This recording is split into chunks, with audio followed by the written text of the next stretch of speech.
आज के इस नए और बेहद खास गहन विश्लेषण में सभी सुनने वालों का बहुत बहुत स्वागत है। मैं पूरी एक्साइटमेंट के साथ कह सकती हूँ कि आज हम 25 फरवरी 2026 के सबसे ज़रूरी करंट अफेयर्स खंगालने वाले हैं। बिल्कुल। और ये वो खबरें हैं जो सीधा एग्जाम्स में छपने वाली हैं। एकदम सही। लेकिन इस चर्चा में गहराई तक जाने से पहले एक बहुत ही इम्पोर्टेंट अनाउंसमेंट है। हमारी आज की ये पूरी चर्चा विशेष रूप से HSSC CET जी के YouTube चैनल के लिए तैयार की गई है। हाँ, जो कि सरकारी नौकरी का सपना देखने वाले सभी उम्मीदवारों के लिए एक बहुत ही शानदार मंच है। बिल्कुल, वन डे एग्जाम्स की तैयारी कर रहे सभी विद्यार्थियों के लिए HSSC CET जी के एक बहुत रिलायबल एजुकेशनल प्लेटफॉर्म है।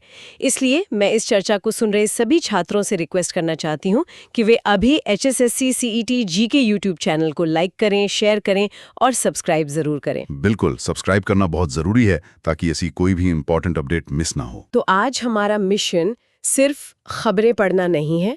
हम इन 10 अति महत्वपूर्ण समसामयिक घटनाओं को डीकोड करेंगे ताकि ये फैक्ट्स हमारे विद्यार्थियों के दिमाग में हमेशा के लिए बैठ जाएं। चलिए इसे विस्तार से समझते हैं। हमारे पास आज राष्ट्रीय स्तर के नीतिगत बदलावों से लेकर कूटनीति तक बहुत कुछ है। और शुरुआत हम अपने देश के अंदर हो रहे कुछ ऐतिहासिक बदलावों से ही करेंगे। सही कहा। तो 24 फरवरी को एक बहुत बड़ी खबर आई। केंद्र सरकार की मंजूरी के बाद केरल का नाम बदलकर आधिकारिक तौर पर केरलम कर दिया गया है। देखिए, ये सिर्फ एक नाम बदलने वाली बात नहीं है। ये एक राज्य की सांस्कृतिक और जो भाषाई जड़ें हैं ना, उनको मान्यता देने के बारे में है। मतलब मलयालम भाषा के हिसाब से। हाँ, मलयालम में राज्य को हमेशा से ही केरलम कहा जाता रहा है। केंद्रीय कैबिनेट ने इस प्रस्ताव को मंजूरी दी ताकि आधिकारिक नाम भी उनके मूल उच्चारण के हिसाब से हो सके। लेकिन एक सलाह है, अगर वहां के लोग इसे हमेशा से केरलम कहते आए हैं तो इस ऑफिशियल बदलाव में इतना टाइम क्यों लग गया? मतलब क्या ये प्रोसेस बहुत लंबी होती है? बहुत लंबी होती है। भारत के संविधान के तहत किसी भी राज्य का नाम बदलने के लिए एक पूरी वैधानिक प्रक्रिया है। पहले राज्य विधानसभा से प्रस्ताव पास होता है, फिर केंद्र सरकार विशेषकर गृह मंत्रालय की मंजूरी चाहिए होती है। अच्छा, तो 24 फरवरी को जो हुआ वो उसी लंबी संवैधानिक प्रक्रिया का फाइनल स्टेप था। बिल्कुल। इसीलिए ये सिर्फ एक ज्योग्राफिकल फैक्ट नहीं है, ये एक भाषाई और संवैधानिक मील का पत्थर है हमारे उम्मीदवारों के लिए। ये तो हुई दक्षिण भारत की बात, लेकिन उत्तर भारत में भी एक बड़ा लीगल बदलाव हुआ है।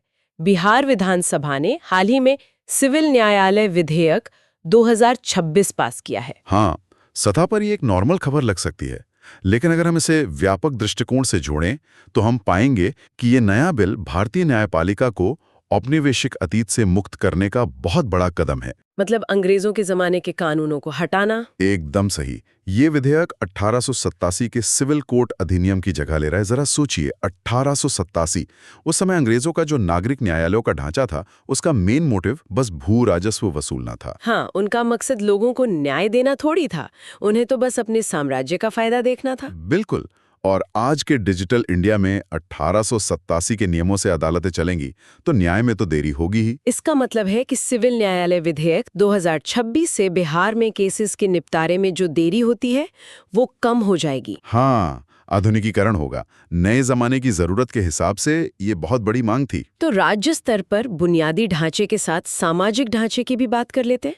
हरियाणा सरकार ने अपने नए बजट में किसानों के लिए एक बहुत अलग तरह की पहल की है। आप किसान पेंशन योजना की बात कर रही हैं? हाँ, राज्य में 60 वर्ष के अधिक आयु के किसानों के लिए हर महीने 3000 रुपए की विशेष किसान पेंशन शुरू की गई है। देखिए, ये पहल नॉर्मल एग्रीकल्चरल सब्सिडी से बहुत अलग है। जनरली सरकारें बीज या खाद पर सब्सिडी देती हैं। हाँ, वही रूटीन चीज है। पर ये उन बुजुर्ग किसानों के लिए एक डायरेक्ट सोशल सिक्योरिटी नेट है, जो अब शारीरिक रूप से खेती नहीं कर सकते। खेती बहुत मेहनत का काम है। सही बात है।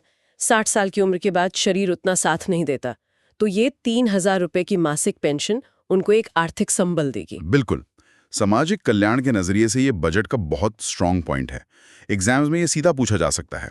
और सामाजिक न्याय की इस चर्चा को अगर हम राष्ट्रीय स्तर पर देखें तो एक बहुत ही महत्वपूर्ण नियुक्ति भी हुई है अभी। किशोर मकवाना जी की। हाँ, किशोर मकवाना को राष्ट्रीय अनुसूचित जाति आयोग, जिसे हम NCSC कहते हैं, उसका नया अध्यक्ष नियुक्त किया गया है। इस अपॉइंटमेंट में सबसे इंपॉर्टेंट बात यह है कि एनसीएससी कोई नॉर्मल सरकारी डिपार्टमेंट नहीं है, जी? ये एक संवैधानिक संस्था है। मतलब इसका जिक्र सीधे संविधान में है। बिल्कुल, इसीलिए इस पद पर नियुक्ति के लिए सीधे भारत के राष्ट्रपति मोहर लगाते हैं।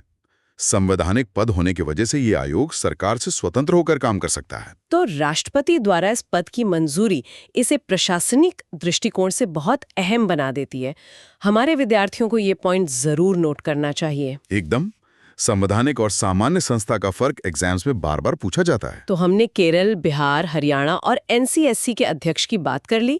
यहाँ विषय बहुत ही रोचक हो जाता है, क्योंकि अब हम भारत की रक्षा, कूटनीति और अंतर्राष्ट्रीय संबंधों की तरफ बढ़ रहे हैं। ये मेरा फेवरेट टॉपिक है। मेरा भी।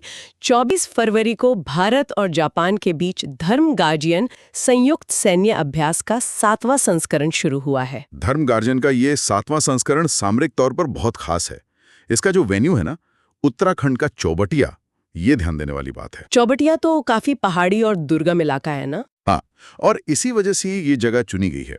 इस अभ्यास का मेन फोकस आतंकवादी विरोधी अभियानों में टैक्टिकल स्किल्स को निखारना है। जब दोनों देशों की सेनाएं इन पहाड़ों में अभ्यास करती हैं, तो वो शहरी और जंगली परिदृश्यों के लिए रणनीतियां साझा करती हैं। लेकिन मुझे एक बात सोच के थोड़ा अजीब लगता है। जापान की सेना तो मुख्य रूप से एक सेल्फ डिफेंस फोर्स है। उनका ध्यान तो अपनी समुद्री सीमाओं पर होता है। सही कह रही हैं आप। तो फिर भारत के पहाड़ी इलाकों में प्रैक्टिस करने से भारत को क्या खास फायदा मिल रहा है? ये बहुत ही बढ़िया सवाल है। देखिए, भले ही जापान की सेना रक्षात्मक है, लेकिन उनके पास दुनिया की कुछ बेहतरीन सर्विलेंस तकनीकें और कम्युनिकेशन सिस्टम्स हैं। ओह, मतलब टेक्नोलॉजी उनकी। बिल्कुल। और भारत के पास ऐसे मुश्किल भौगोलिक हालातों में आतंकवाद से लड़ने का जमीनी अनुभव है। तो जब हमारा अनुभव और उनकी अत्याधुनिक तकनीक मिलती है, तो दोनों को फायदा होता है। मतलब ये अनुभव और तकनीक का एक परफेक्ट तालमेल है। और इसी तकनीक और कूटनीति की एक और बड़ी मिसाल 25 फरवरी को देखिए, जब प्रधानमंत्री नरेंद्र मोदी इजराइल पहुंचे। ये 2 दिन की रणनीतिक यात्रा बहुत क्रूशल है। ये 3 मुख्य स्तंभों पर टिकी है: रक्षा, कृषि और सेमीकंडक्टर। ये तीनों ही क्षेत्र भविष्य के लिए बहुत अहम है। बिल्कुल। अब इजराइल को ही देख लीजिए, बहुत छोटा देश है, आधा रेगिस्तान है, फिर भी वो ड्रिप इरिगेशन या सूक्ष्म सिंचाई में दुनिया के लीडर हैं। हाँ, और भारत के जिन राज्यों में पानी की कमी है, वहाँ इजराइल की ये कृषि तकनीक गेम चेंजर हो सकती है। और सेमीकंडक्टर तो आज की डेट में नया तेल है।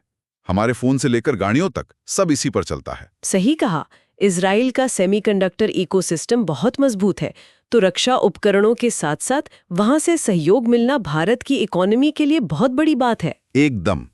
और जब हम रक्षा की बात कर ही रहे हैं, तो भारतीय नौसेना की ताकत भी बढ़ने वाली है। 27 फरवरी को कारवार के नौसेना बेस पर आईएनएस अंजदीप को कमीशन किया जाना है। आईएनएस अंजदीप, ये नाम हमारे उम्मीदवारों को याद रखना चाहिए। यहाँ जो बात सबसे दिलचस्प है वो ये है कि आईएनएस अंजदीप कोई बहुत बड़ा एयरक्राफ्ट कैरियर नहीं है। ये एक anti submarine warfare shallow watercraft है, जिसे ASWSWC कहते हैं। और इसे बनाया है GRRC ने, जो कलकत्ता में है ना? बिल्कुल। Garden reach ship builders and engineers, ये उनका बनाया तीसरा ऐसा क्राफ्ट है। नाम थोड़ा टेक्निकल है, लेकिन इसका काम बहुत क्लियर है। तो अगर मैं इसे सिंपल भाषा में समझाऊं, तो क्या हम इस शैलो वाटर क्राफ्ट की तुलना किसी फुर्तीली स्पोर्ट्स कार से कर सकते हैं? कैसे?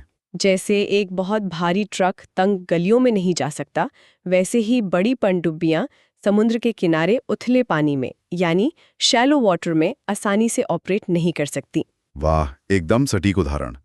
तटीय क्षेत्रों में पानी घेरा नहीं होता।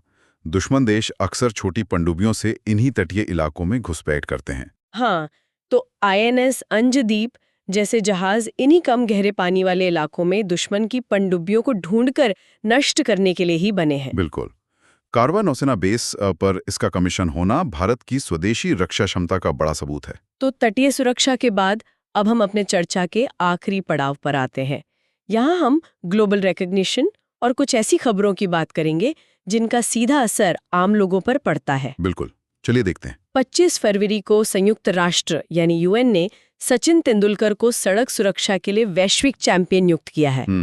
देखिए, सचिन जैसे खिलाड़ी को UN से ये जिम्मेदारी मिलना दिखाता है कि सड़क सुरक्षा अब सिर्फ ट्रैफिक पुलिस का लोकल मुद्दा नहीं है। हाँ, ये तो एक तरह की वैश्विक महामारी बन चुका है। रोज लाखों लोग एक्सीडेंट्स में जान गंवाते हैं। और सचिन तेंदुलकर का जो इन्फ्लुएंस है दुनिया भर में, खासकर हमारे दक्षिण एशिया में, उसका इस्तेमाल लोगों का बिहेवियर बदलने के लिए किया जाएगा। सच में जब सचिन हेलमेट पहनने या सीट बेल्ट लगाने को कहेंगे तो उसका असर किसी बोरिंग सरकारी एड से बहुत ज्यादा होगा। बिल्कुल, यूथ उनसे कनेक्ट करता है। और इंफ्रास्ट्रक्चर और ट्रांसपोर्ट की बात करें तो मुंबई के छत्रपति शिवाजी महाराज अंतर्राष्ट्रीय हवाई अड्डे ने एक बड़ा खिताब जीता है। हाँ, CSMIA को 2025-26 के लिए एशिया प्रशांत क्षेत्र में सर्वश्रेष्ठ हवाई अड्डे का खिताब मिला है। इस अचीवमेंट में जो सबसे खास बात है वो है इसकी कैटेगरी। ये पुरस्कार 40+ मिलियन यात्री श्रेणी में मिला है। मतलब एक साल में 4 करोड़ से ज्यादा पैसेंजर्स।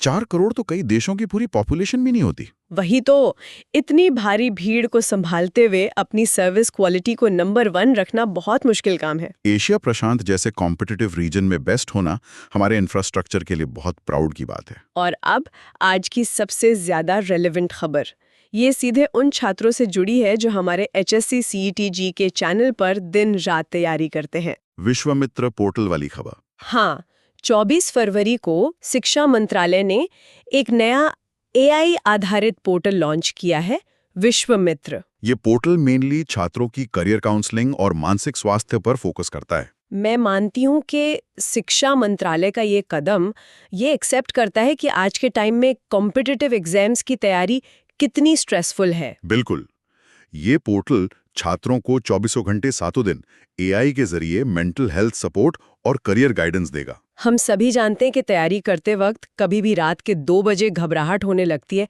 कि आगे क्या होगा, और उस वक्त कोई काउंसलर तो होता नहीं है आसपास। हाँ, तो ऐसे में एक AI पोर्टल जो तनाव कम करने में मदद करे, वो बहुत पॉजिटिव कदम है। ये सफर के मानसिक दबाव को कम करेगा, जो कि बहुत जरूरी है। तो इन सब का क्या अर्थ है?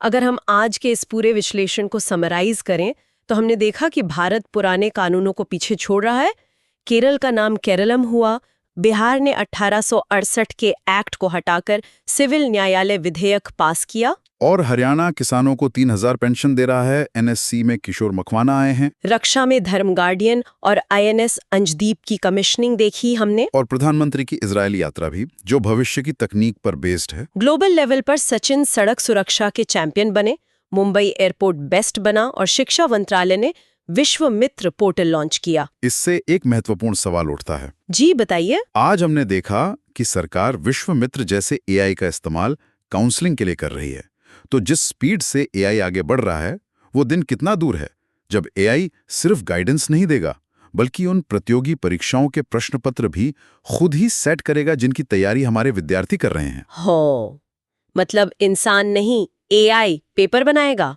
हाँ, क्या भविष्य में छात्रों को AI के बनाए हुए मुश्किल पेपर्स क्रैक करने होंगे? ये सचमुच एक बहुत ही गहरा और सोचने वाला विचार है। अगर ऐसा हुआ तो तैयारी की स्ट्रैटेजी पूरी तरह बदल जाएगी। बिल्कुल बदल जाएगी। खैर, इस दिलचस्प विचार के साथ हम आज की चर्चा को यहीं रोकते हैं। मैं सभी सुनने वाले उम्मीदवारों से एक बार फिर कहना चाहूंगी, अगर आपको ये गहन विश्लेषण पसंद आया तो तुरंत HSSC CET GK YouTube channel को लाइक करें, अपने दोस्तों के साथ शेयर करें और सब्सक्राइब जरूर करें। आपकी सफलता की इस यात्रा में ये चैनल बहुत काम आएगा।